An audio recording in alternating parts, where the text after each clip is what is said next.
사사기 6장 11절 말씀부터 읽도록 하겠습니다.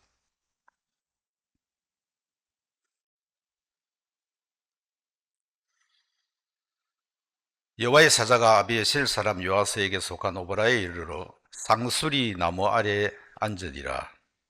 마침 요아스의 아들 기드온이 미디안 사람에게 알리지 아니하려 하여 밀을 포도주 틀에서 타작하더니 여호와의 사자가 기드온에게 나타나 이르되 큰 용사여 여호와께서 너와 함께 계시도다.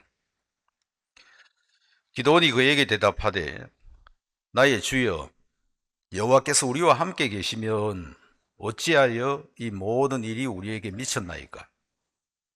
또 우리 열조가 일찍 우리에게 이르기를 여호와께서 우리를 애굽에서 나오게 하신 것이 아니냐 한 그 모든 이적이 어디 있나이까? 이제 여호와께서 우리를 버리사 미디안의 손에 붙이셨나요? 여호와께서 그를 돌아보아 가라사대 너는 이 내 힘을 의지하고 가서 이스라엘을 미디안의 손에서 구원하라. 내가 너를 보낸 것이 아니냐. 기드온이 그에게 대답하되 주여 내가 무엇으로 이스라엘을 구원하리이까? 보소서 나의 집은 므낫세 중에 극히 약하고 나는 내 아비 집에서 제일 작은 자니이다. 여호와께서 그에게 이르시되 내가 반드시 너와 함께하리니 네가 미디안 사람 치기를 한 사람을 치듯 하리라. 기드온이 그에게 대답하되 내가 주께 은혜를 얻어싸우면 나와 말씀하신 이가 주 되시는 표징을 내게 보이소서. 17절 말씀까지 읽었습니다.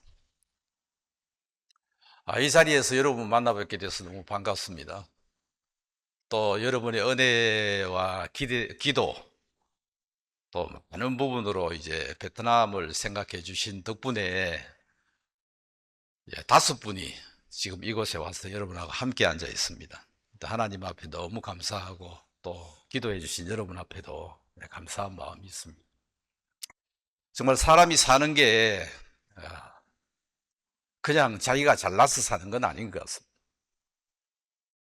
정말 은혜가 아니면 살 수 없는 게 우리고 또 교회 지체들이 아니면 설 수 없는 게 우리 자신이 아닌가 이런 생각을 해봅니다.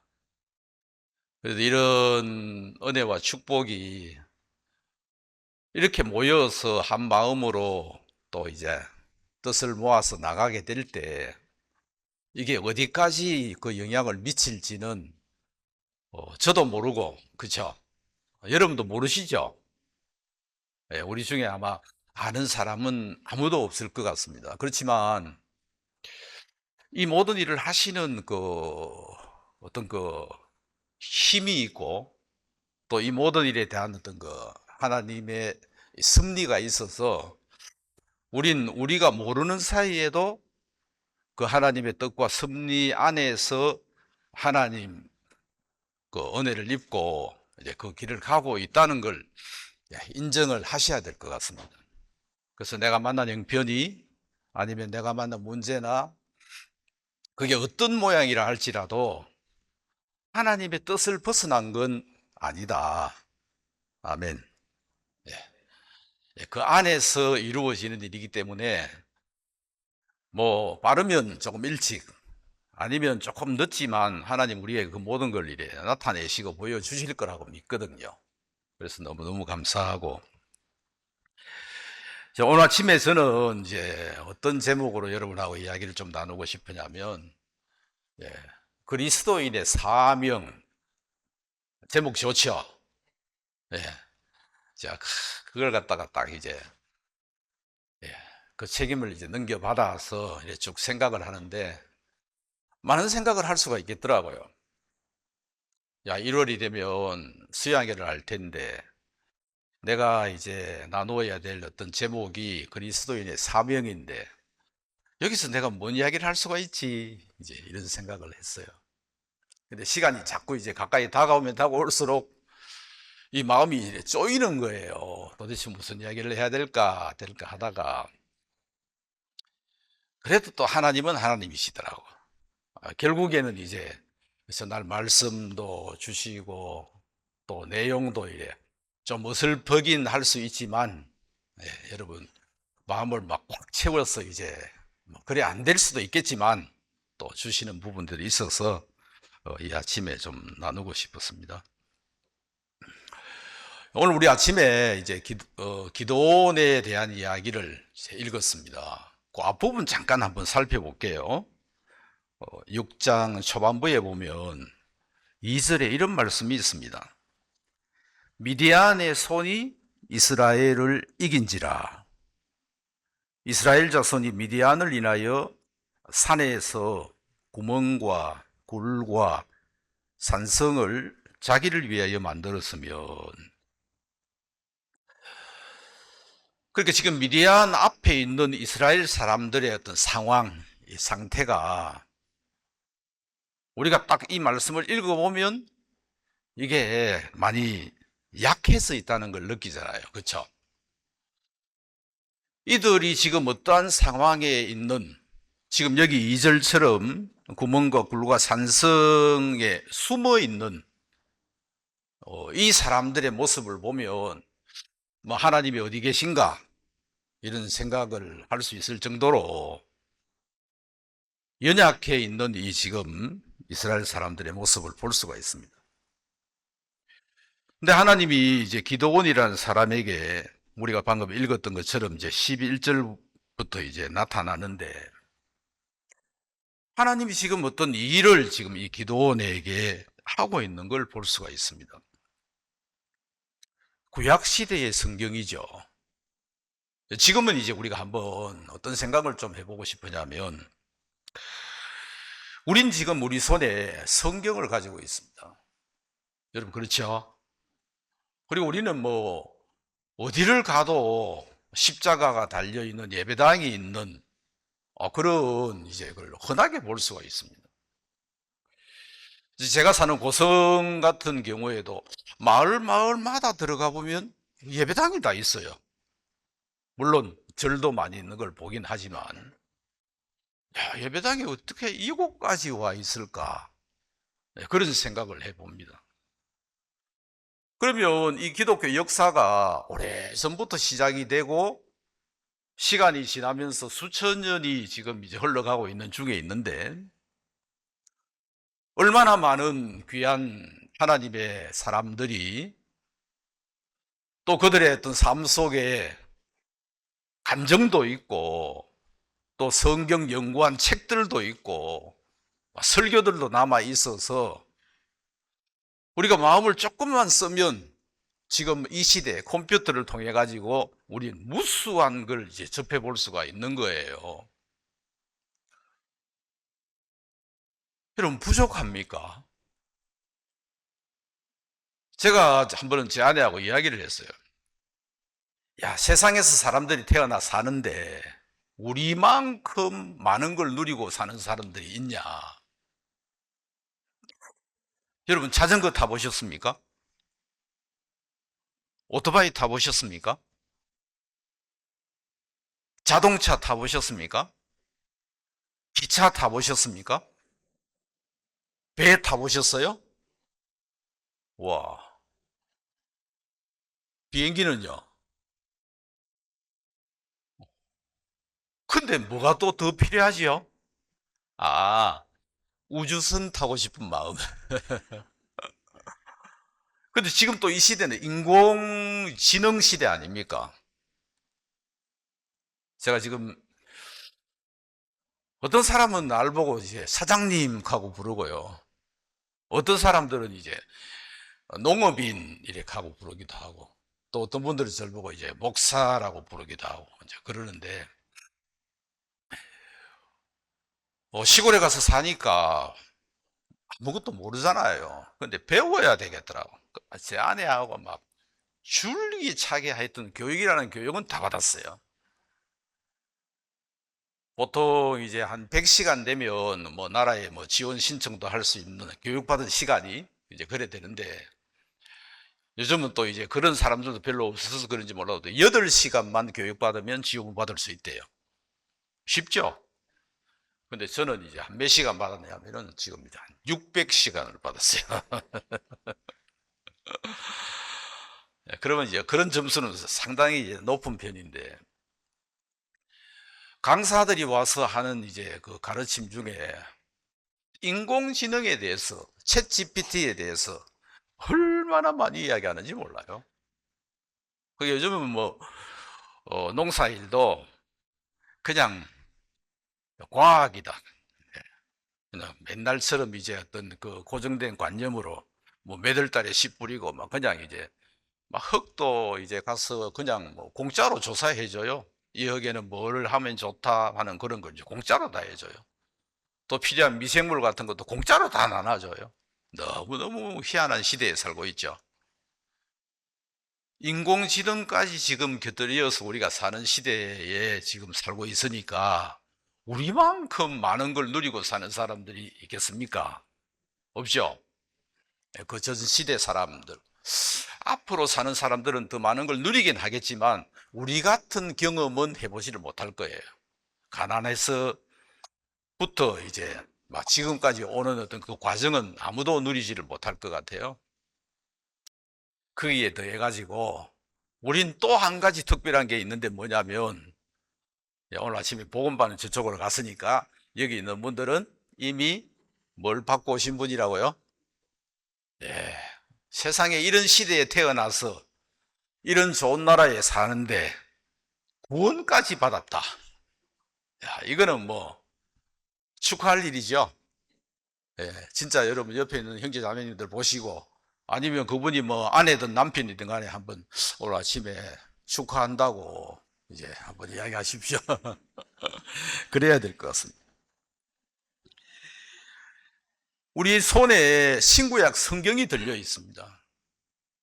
그리고 많은 우리 믿음으로 살 수 있는 그 부분을 도우려고 준비된 것들이 너무 많습니다. 지금 바깥은 너무 추운데, 지금 저는 여기 이제 서 있는 저는 지금 좀 땀이 좀 날락하거든요. 여러분들은 밑에가 좀 춥죠? 그래서 지금 이 안은 너무 따뜻한 거예요.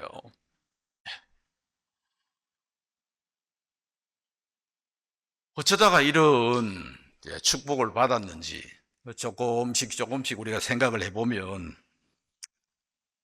더 큰 은혜가 우리 모두의 마음에 흐를 거라고 생각을 합니다.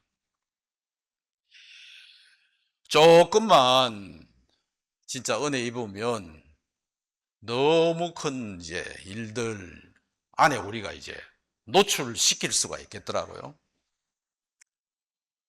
제가 선교사로 이제 베트남이라는 나라에 갔는데, 가기 전에 제가 제 자신을 봐요. 내가 갈 만한 사람인가? 내가 가서 무슨 일을 할 수가 있지? 자신이 안 생기는 거예요. 또 가서 생활하고 살면서도 내가 여기서 뭘 할 수가 있을까? 나 하루하루 이제 뭐 말을 배우고 그 어떤 문화나 뭐 이런 사람들하고 이제 접촉을 하면서 시간을 보내지만 여기서 내가 어떤 결과를 만들어낼 수 있을까? 이런 생각을 해보면 앞이 이제 환하고, 그런 게 아니고요. 깜깜한 거예요. 근데 너무 이상한 거는 특별한 일을 하지 않았는데, 특별하게 살지도 않았는데, 시간이 흘러가면서 어떤 모양이 나타나고 그 모양이 갖추어져 가는 걸 볼 수가 있는 겁니다. 왜 그렇죠?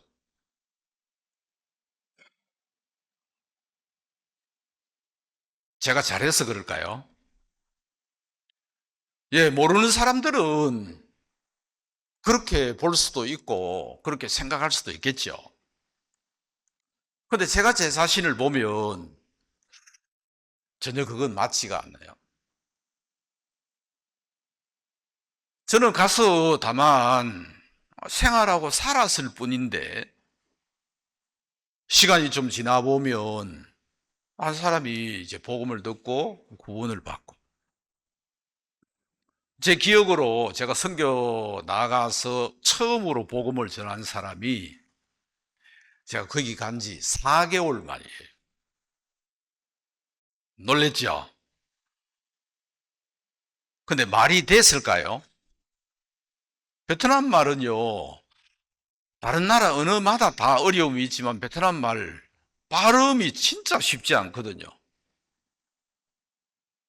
근데 이제 어떤 아가씨를 만났는데 우리 이웃이에요. 처음에는 말도 안 되는 소리 하지 마라. 뭐 하나님이 어디 있냐 하고 어디 보이냐 하고 뭐 이랬던 이제 그런 아가씨인데 도둑이 우리 집에 딱 들어온 거예요. 들어오려고 하다가 사실은 못 들어왔죠. 우리 그 열쇠를 2개를 채워놨는데 바깥 문에 그걸 갖다가 막 끊으려고 하다가 못 끊고 흔적만 남겨놓고 간 거예요. 근데 우리는 뭐 도둑놈이 왔다가 그냥 못 들어왔구나 하고 그냥 예, 불행 중 다행이다 하는 정도로 생각을 했는데 이 아가씨가 깜짝 놀란 거예요. 왜 안 들어왔지? 아니 못 끊었으니까 안 들어왔지. 아니야 못 끊을 수가 없는데 왜 안 들어왔지? 이해를 못 하는 거예요. 그러면서 우리를 이제 지켜보고 시간이 조금 지났는데 이 사람들에게는 뭔가 있다 하고 느낀 거지. 그래서 이제 복음 이야기를 이제 하기 시작했는데 제가 베트남 말 그 쉽게 배울 수 있는 그런 언어가 아닌데도 불구하고 시작을 했어요.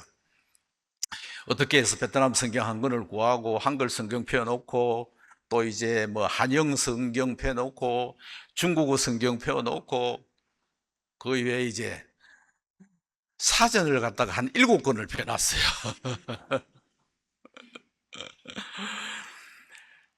그 아가씨도 영어 뭐 조금 이제 예, 하는 편이고 저도 그냥 뭐 조금 하는 편이고 그래 놓고 이제 막 한 구절 한 구절에 봐가면서 또 어떤 뭐 단어는 설명이 안 될 때 부엌에서 심지어는 이제 밥그릇까지 들고 들어와 가지고 이거라 하고 이제 그래 시작을 했는데 93년도 11월 달에 들어갔는데 이제 94년도 한 3월 달 즈음에 진짜 이 아가씨가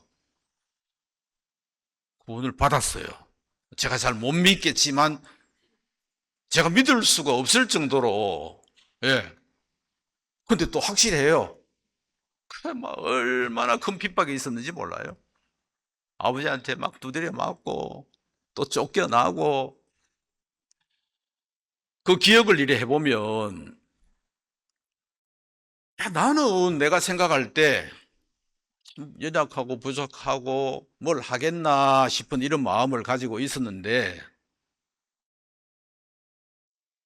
그래서 살아보니까 사라지고 또 가서 생활하고 지나다 보니까 세상에 이런 사람들을 만나게 되고 결국에 이분들이 이제 복음을 듣고 나중에는 교회가 형성이 돼요.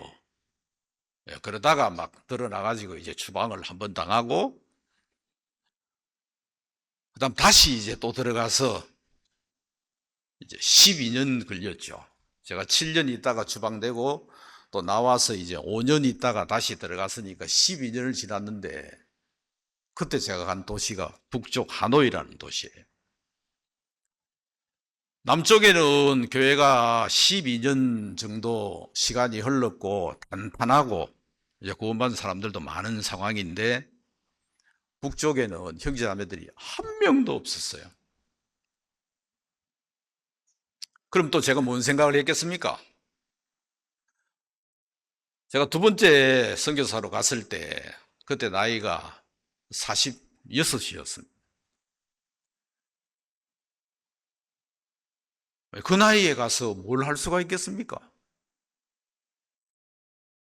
근데 지금 여기 와 있는 우리 베트남 집사님이 우리 앞집에서 쌀가게를 했거든. 예, 쌀집이었어요. 예. 근데 막 저 가족은요, 일주일에 한두 번은요, 막, 진짜 잔치하듯이 가족들이 막 음식을 풍성하게 해먹고, 그래, 이제 우리 앞에 사니까 우리를 초대하는 거예요. 그때 저희들은 선교회에서 6개월 동안이나 선교회를 안 보내줘가지고 엄청 어려웠거든. 근데도 초대를 받아서 뭐 가서 넙죽 이제 먹을 수 있는 그런 상황이 아니고 제가 한 번 이제 가고 또 초대 받으면 제 아이들만 보내고, 예, 나사로가 좀 생각이 조금은 났어요. 이래 보면 막 연기가 막 몽실몽실 오르고 막 웃고 막 그렇게 즐겁게 행복하게 이제 가족들이 이제 음식을 대하는 걸 이래 봐요.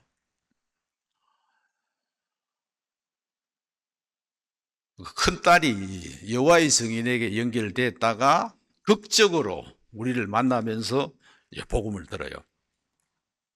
그리고 이제 그 가족들이 한 사람 한 사람 이제 복음을 듣는데, 제가 이런 이야기 하면 또 여러분들 오해는 하지 마시고, 우리 저 집사님이 큰아들을 멱살을 끌고 우리 집에 왔어요. 내가 호적에서 이 아들을 빼줄 테니까 당신이 이제 데리고 살아라 하면서 그러셨던 분이거든. 근데 저분이 수양회를 참석을 한 거야. 여러분, 제가 뭔 생각을 했겠습니까? 와, 감사하다, 말씀 들으러 오셨구나, 이런 생각이 드는 게 아니고, 뭘 염탐하려고 왔지 이러다가 혹시 또 신고하는 거 아니야, 이런 생각이 드는 거예요, 제가. 근데 한 3일쯤 지났는데 큰딸이 막 얼굴이 막 달같이 환하게 밝게 이래 와가지고, 목사님, 제 아버지가 구원받았어요. 여러분, 제가 그걸 믿었겠습니까? 예? 에이, 받았다 하겠지. 네, 받았다 하겠지. 그러니까 어떤 이게 모양으로 나타났는데, 결과적으로 제가 그 결과를 확인을 하는데 안 믿고 못 받아들이더라고.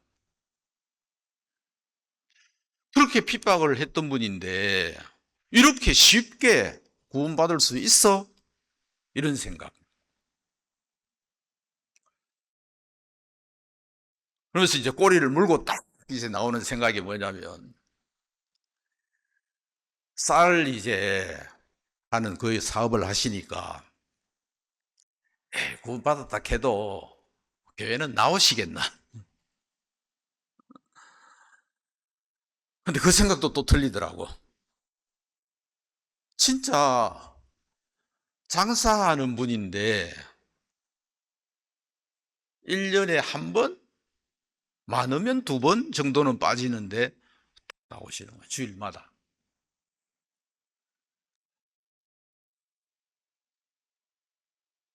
우리가 수양의 부지를 이제 구입을 했는데 그 시골 도시 안에는 오히려 괜찮아요.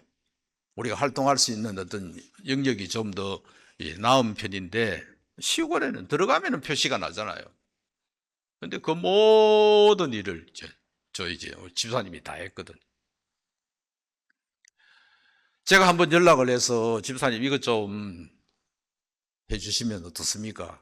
만사를 제쳐놓고 와서 그 일을 하셔요. 내가 미안할 정도로. 어쩌면 저보다도 더 큰 일을 이제 하셨다고 말할 수도 있을 것 같아요. 자, 제가 드리고 싶은 이야기가 뭐냐면, 내가 언제 하나님의 어떤 뜻을 받아서 그걸 온전하게 믿고 받아들이고 내가 쉬거나 안심하거나 걱정하고 염려하지 않거나 한 적이 있었나?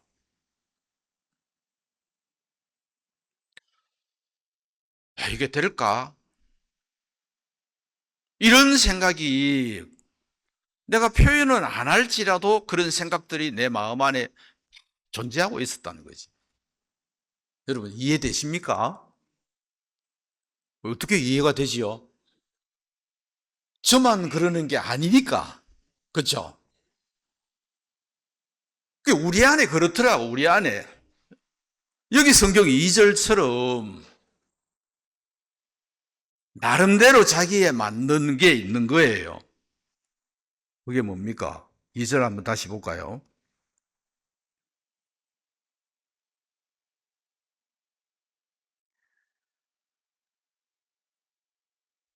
구멍이 있고, 굴이 있고, 산성이 있더라고.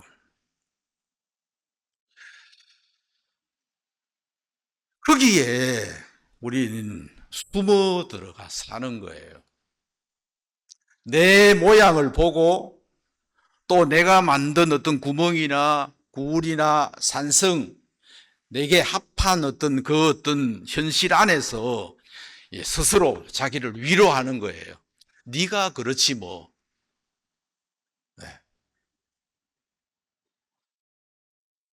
자, 그런 어떤 생각을 염두에 두면서 한번 제 이야기를 좀 들어주십시오. 어제도 이제 저녁에 목사님 이야기를 하셨지만 초대교회 시대에는 신약 성경이 아직은 없었죠. 근데 우리가 사도행전 성경을 읽어보면 너무 엄청난 일들이 벌어졌고 또 그 사도들은 그 일을 감당을 하는 거예요. 그게 지금까지 이어져 오고 있습니다. 이제 그때 초대교회 시대 때 열악한 그 어떤 상황을 우리가 이야기를 해보면 지금 우리가 누리는 그 모든 것하고는 비교할 수가 없습니다. 비교 자체가 안 됩니다. 우린 예배를 드리는데 핍박이 있습니까? 없죠. 베트남하고는 좀 다른 상황이잖아요. 우리가 조금만 마음 쓰면 하나님하고 가까울 수 있는 조건은 너무너무 많습니다. 근데 문제는 없어서 문제가 아니라 부족해서 문제가 아니라 많은 게 문제가 되더라고요. 우리가 젊은 사람들을 걱정을 합니다. 왜 젊은 사람들이 저러지? 왜 그럴까요? 없어서 그럴까요? 아니요. 많아서 그런 거예요. 제가 살았던 그 베트남이라는 그 나라에 산에 올라가면 산에서 사는 분들을 만나보면요. 6살 되는 아이가 설거지를 하는데 맨손으로 그 그릇, 사기 그릇을 씻는데 뽀독뽀독뽀독 소리가 나요.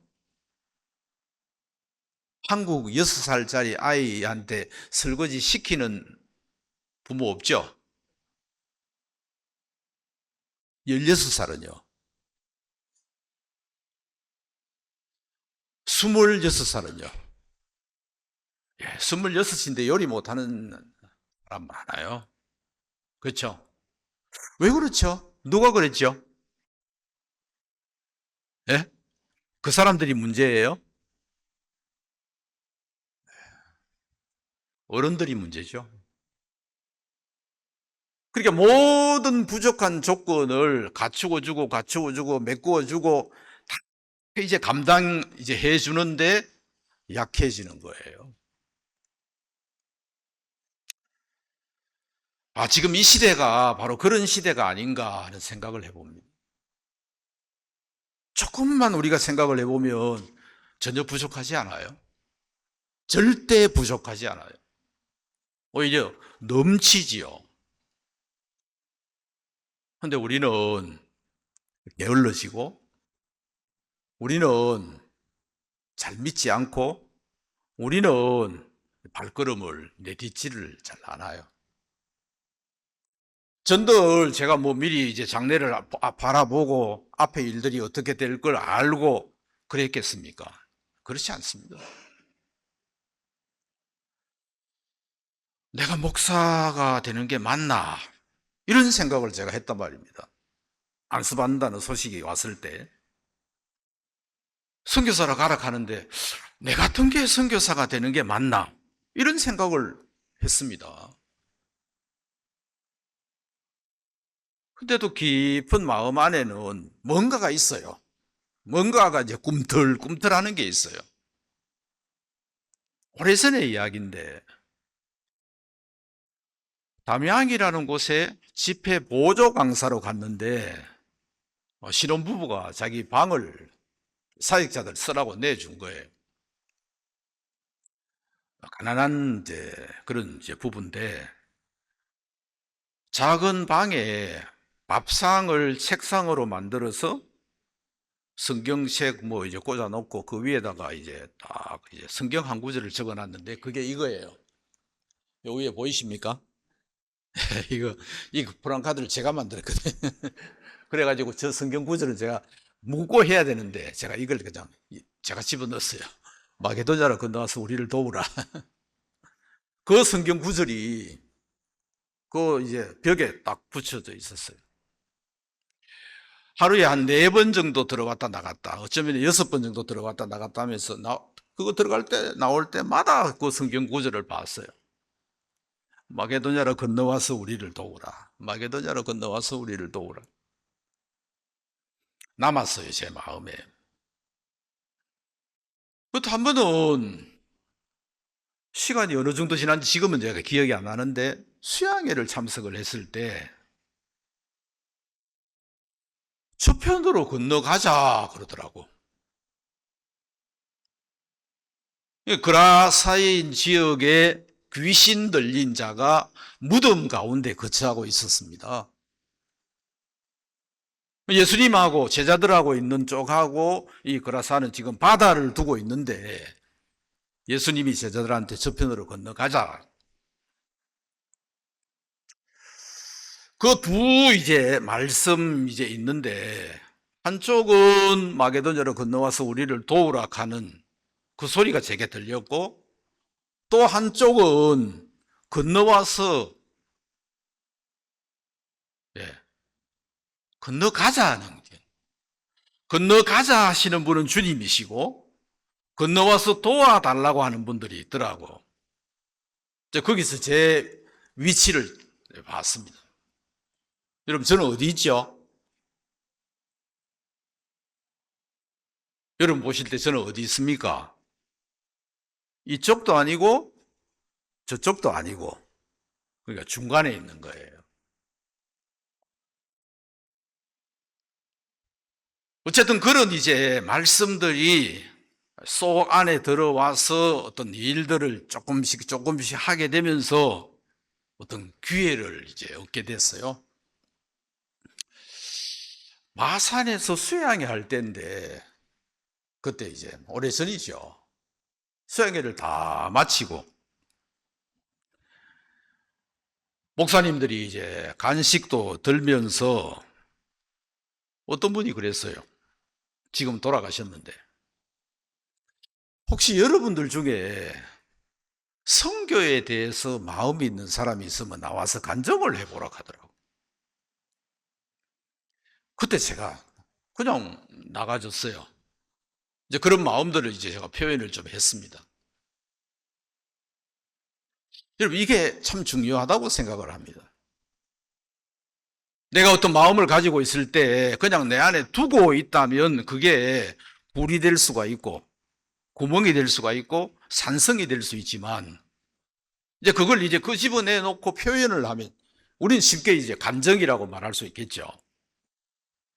그러면 누군가 그 이야기를 듣는단 말입니다. 그렇죠? 그러면 그래 저 사람이 저런 마음을 가지고 있구나 하면 또 기도해 줄 수도 있겠죠.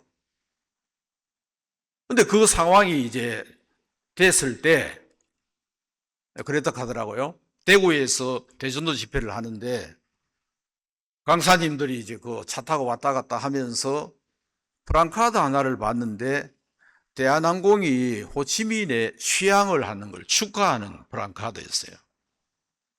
그걸 보고 기도하기 시작하면서 우리가 사람을 보내자 그래서 선택을 받은 분이 누구냐면은 노 목사님이라고 있고 조 목사님이라고 있었는데, 조 목사님이 중간에 빠지고 거기 누가 들어갔냐면 제가 들어갔단 말입니다. 뭐가 그렇게 되게 만들었을까요? 누구의 기억 속에 언젠가 나 목사가 그런 이야기를 했다, 그러면서 이제 조 목사하고 저하고를 바꿨단 말입니다. 노 목사님하고 같이 들어가서 둘이가 좀 이제 신경전을 벌였어요. 베트남이 너무 좋은 거예요. 뭐 말도 모르고 아무것도 모르지만, 저는 뭐가 좋았냐면 눈이 크더라고. 뭔가 이제 막 빨아들이는 듯한 그런 느낌을 받았어요. 경쟁하듯이. 근데 어쨌거나 이제 제가 당첨이 됐고 제가 이제 파송을 받았는데, 그 지나온 시간들을 이래 보면 내 위치가 어디에 있었는지를 제가 보게 된 거예요. 이것도 아니고 저것도 아니고, 건너가자 하시는 주의 음성을 제가 들었지만 건너가지 않고 있는 나를 봤고, 건너와서 도와달라 하는데 건너가서 도와주지 않는 나를 본 거예요. 그러나 참 감사한 거는 그런 어떤 간증을 한번 할 수 있는 기회가, 그렇게 이제 갈 수 있는 기회까지 되고 연결이 됐습니다. 혹시 여러분 이런 이야기 들어보셨습니까? 미국에 베리 스쿨이라는 이제 학교가 있대요. 마르타 베리라는 사람이 마음에 이제 소원이 있었어요. 자기도 가난해서 많이 배우지를 못했는데 가난한 아이들에게 배울 수 있는 학교를 세우고 싶은 거예요. 그럼 뭐 자기도 가난해서 지금 형편 유지가 안 되는 판인데 어떻게 할 수가 있겠습니까? 유일하게 할 수 있는 게 하나님 앞에 기도한 거예요. 기도를 하다 보니까 어느 날 어떤 생각이 들었는데, 내가 그 갑부 헨리 포드를 한번 찾아가 봐야 되겠다, 이제 그 생각이 드는 거예요. 그래서 면담 신청을 하고 결국에는 한번 만나게 된 것이. 그래서 자기의 꿈을 이야기를 했어요. 내가 학교를 세우고 싶은데 지원을 좀 해줬으면 좋겠다. 얼마를 지원해 줬겠습니까, 여러분?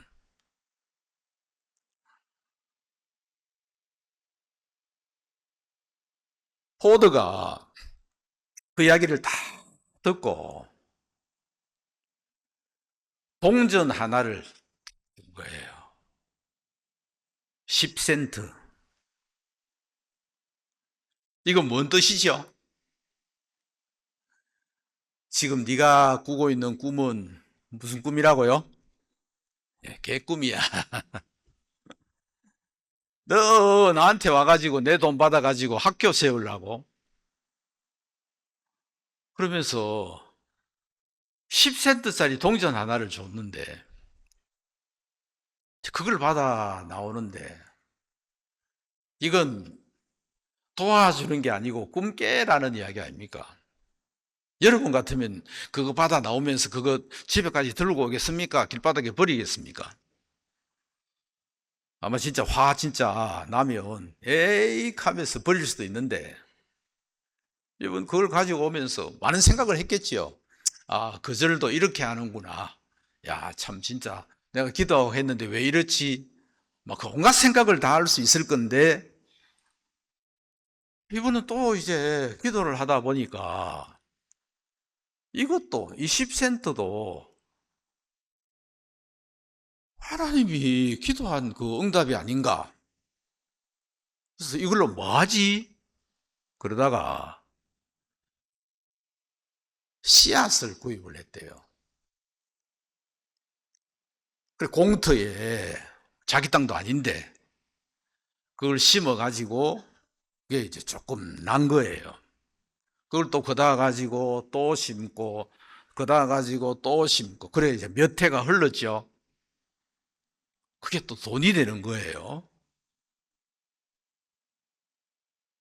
그래, 몇 년이 지나고 난 다음에 그걸 근거로 해서 조그마한 건물을 하나 지었대요.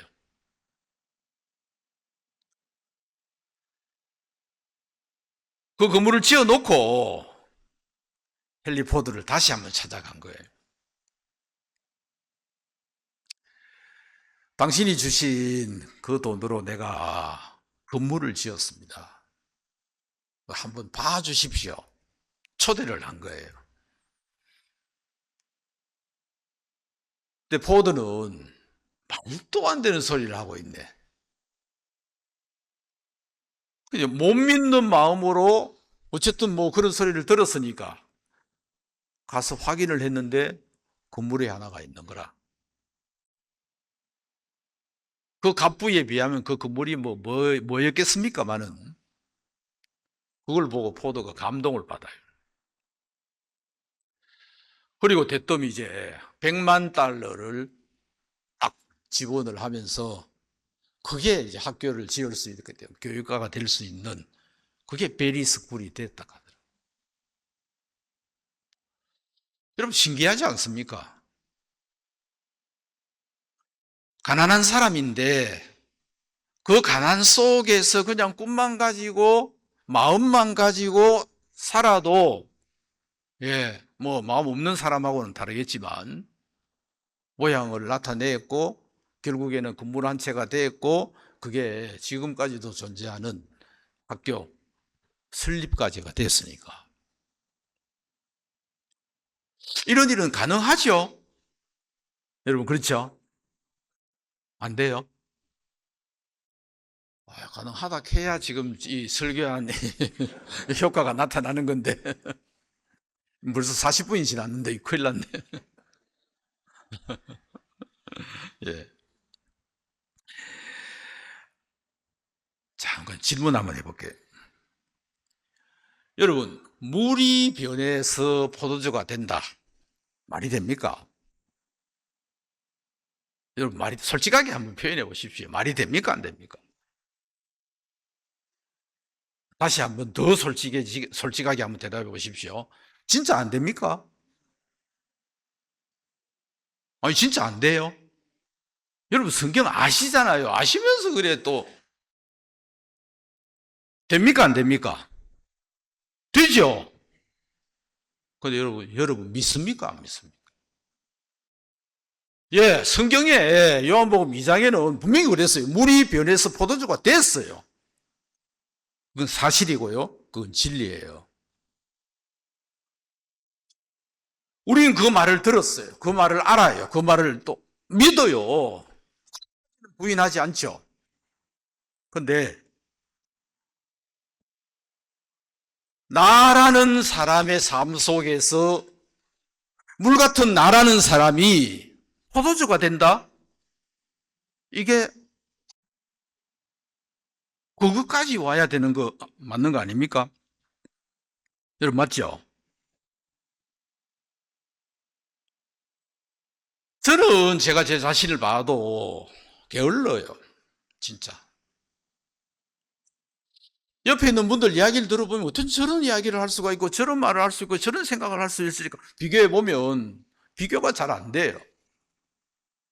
내가 부족하다 이런 마음이 많이 들고요.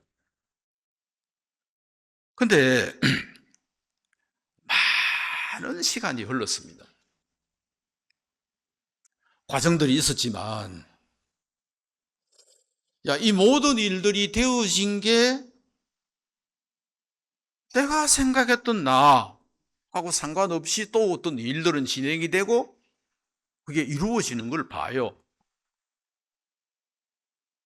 그럼 지금 이 시점에 와서 내가 생각해야 될 게 과연 뭐냐? 전에처럼 똑같은 생각을 하고 살아갈 것이냐? 아니면 내가 2025년도 올해 이제 시작하는 이 시점에 내가 마음을 달리 해야 될 것이냐? 자, 성경 한 구절 찾겠습니다. 사도행전 1장 찾겠습니다. 8절입니다. 여러분 같이 한번 소리내서 읽어주시겠습니까? 사도행전 1장 8절 시작.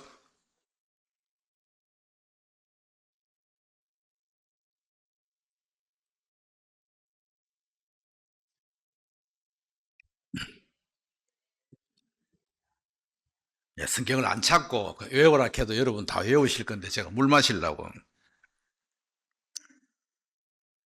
예, 오직 성령이 임하시면, 성령이 이제 임하고 나면 우리에게 오는 많은 일들이 일어납니다. 영적인 부분에 은사를 얻게 되고요. 또 정인으로서의 어떤 능력도 우리는 갖추게 되고요. 삶이 변합니다. 그리고 어떤 환경과 형편에 있든지 간에 우리 마음 안에, 바깥은 막 시끄러운데 우리 마음 안에 보면은 평화가 존재를 해요. 그게 성령이 임하고 난 이후에 우리 삶 속에서 나타나는 변화라는 것이죠.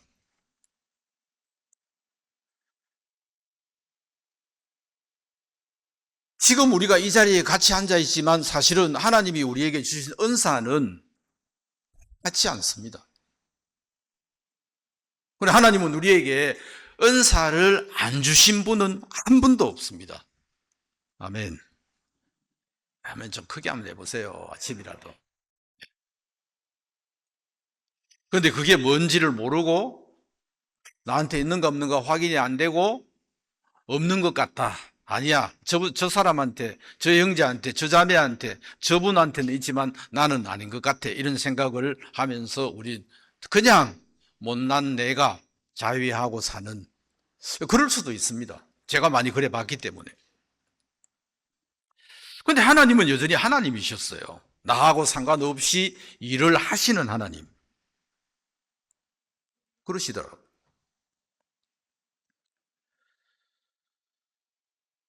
우리가 영적으로 주님 앞에 살면서 언제 풍요한 삶을 살게 되고 누리게 되냐면, 하나님이 우리를 통해서 나타내고 싶은 일들이 나타날 때 엄청난 일들이 일어날 수가 있죠. 자, 다시 한번. 예수님이 불렀던 그 사도들 12제자는요, 대부분이 어부였습니다. 그 시대에서 보면은 많이 배운 사람들도 아니었습니다. 그러니까 자신을 근거로 해서 큰소리 칠 만한 것이 없는 사람들이었다는 것이죠.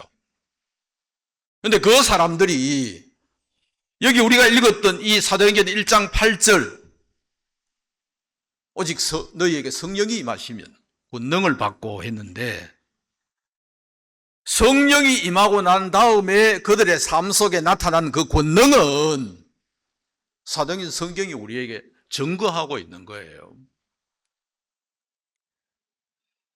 그러면 사도행전에 기록되어 있는 그 사도들이 지금 나하고 어떤 차이가 있느냐는 거예요.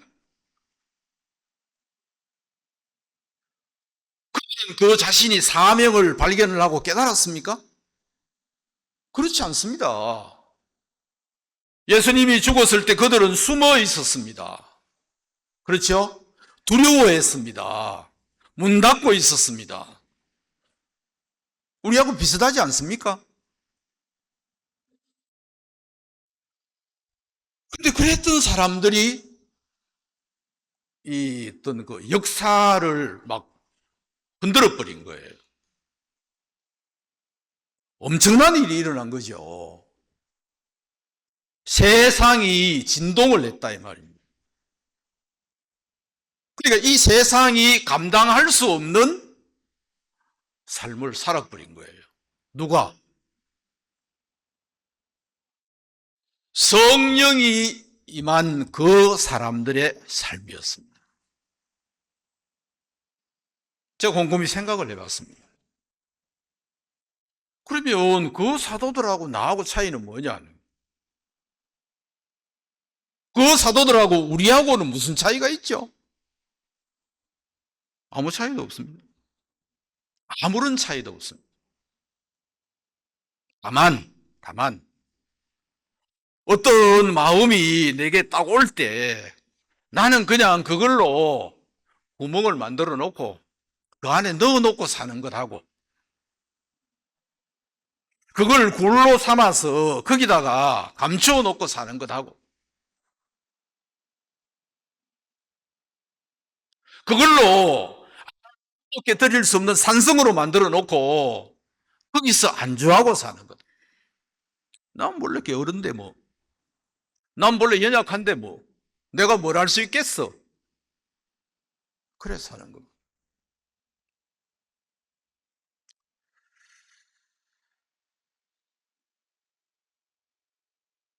그럼 언제까지 우리가 그렇게 살아야 되느냐 하면 권능이 임한 것을 알기까지. 아, 내게 하나님이 권능을 주셨구나 하는 사실을 믿기까지 그렇다는 것입니다.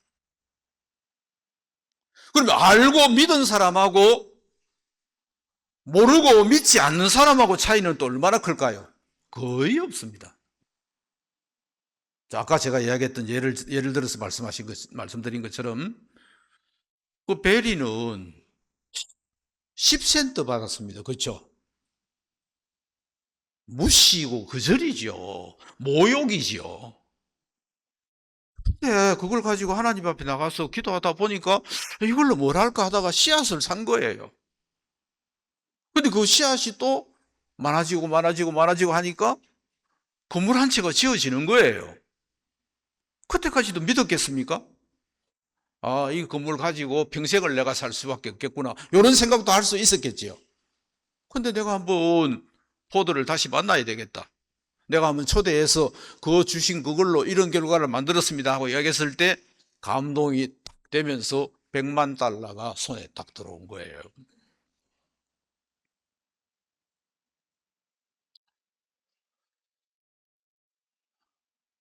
들어보지도 않고 안 된다고 말하지 마라. 우리는 거기서 뭐 한 가지를 생각해 볼 수 있냐면은 작은 게 결코 작다 그렇게 말할 수가 없는 거죠. 아, 이 작은 게 엄청나질 수가 있구나.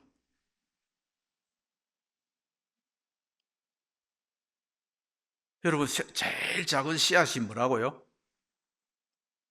겨자씨, 그렇죠? 그게 어떤 나무가 된다고요? 엄청난 나무가 돼서 거기 막 들짐승들이 와서 새가 와서 쉴 수 있는 그런 게 된다고 이야기하죠.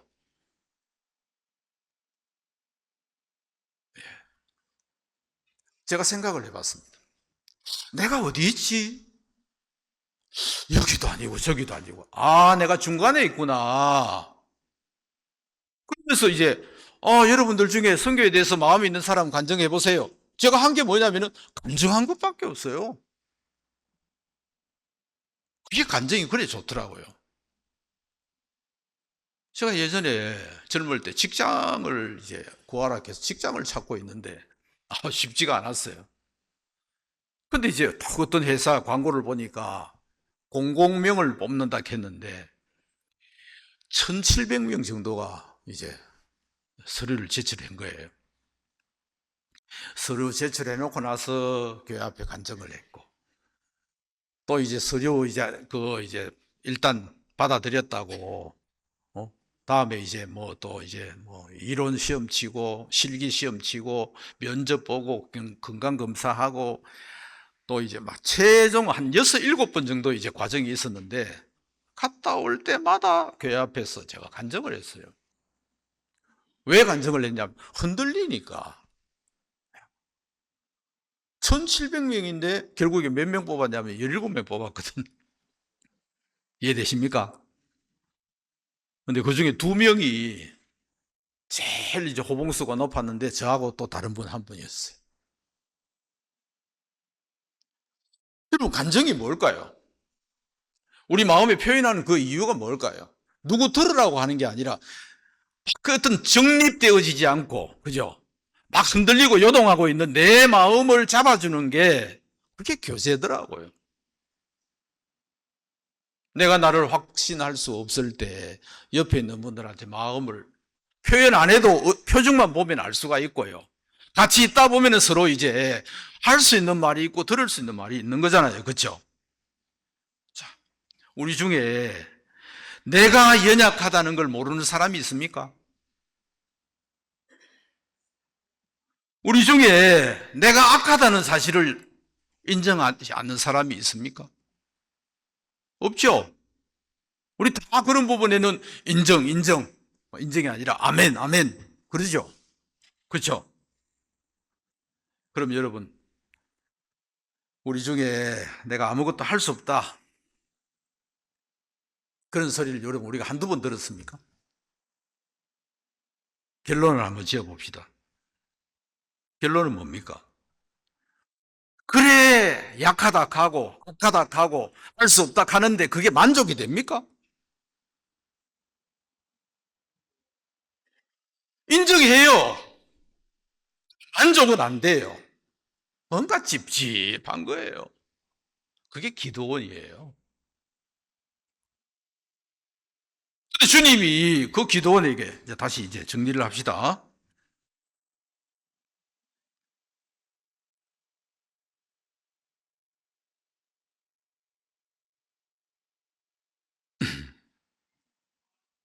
사사기 6장 기도원은 어떤 사람이었냐면 6장 11절에 미디안 사람에게 알리지 않고 밀을 포도주 들여서 타작하는 사람. 구멍이고 굴이고 산성이죠. 그렇게 근근히 살아가고 있는데 하나님이 12절에 큰 용사여 그렇게 말한 거예요. 여호와께서 너와 함께 계시도다. 기도원은 절대로 스스로 큰 용사가 될 수 없고 큰 용사도 아니었습니다. 나 하나님은 그 기도원에게 나타나서 넌 큰 용사야. 여호와께서 너와 함께 계셔. 그럼 큰 용사의 조건은 뭐냐면 기도원이 어떤 사람이냐가 아니라 하나님이 그와 함께하고 있느냐 아니냐. 거기에 달려있는 거잖아요. 맞죠? 13절에 기도원은 변명합니다. 하나님이 우리하고 함께 계시면 어찌하여 이 모든 일이 우리에게 미칩니까? 마지막에는 뭐라 하지요? 여호와께서 우리를 버리사 미디안의 손에 붙이셨다. 이렇게 말하고 있는 기도원은 만족스러울까요? 우리가 형편을 인정하고 내 상황을 인정을 하고 그러면 우리 마음은 만족이 됩니까? 안 됩니다. 오히려 사단 편에 서서 사단을 기쁘게 하는 사람일 수밖에 없는 것이겠죠. 14절에 여호와께서 그를 돌아보아 가라사대 너는 이 내 힘을 의지하고 가서 이 내 힘 무엇이요 그게? 기도원의 힘이 뭘까요? 기도원의 힘은 기도원 안에서 찾아야 되는 게 아니라 기도원 밖에서 지금 말씀하고 있는 그 하나님이 그죠? 이 내 힘이다. 이 내 힘. 또 말을 합니다. 내가 무엇으로 이스라엘을 구원하리까? 나는 극히 약하고 아비 집에서 제일 작다고 이야기를 합니다. 우리가 자주 하는 말이고 우리가 자주 하는 생각입니다. 그래서 표징을 보여달라고 합니다. 32,000명이 모였습니다. 이 사람들 수가 너무 많다. 그래서 22,000명이 떠나고 10,000명이 남았는데 그래도 많다. 저 물가에 가서 물을 한번 먹여봐라. 9,700명하고 300명이 나눠진 거예요. 9,700명 돌려보내고 300명만으로 미디안하고 싸워서 이깁니다. 놀랍지 않습니까? 이게 사실입니다. 용사가 맞지요? 그러면 지금 우리 마음에 어떤 일 한 가지가 일어나야 되냐면 지금 제 마음에 어떤 일을 하나 인정을 해야 되냐면, 하나님은 약속을 하셨습니다.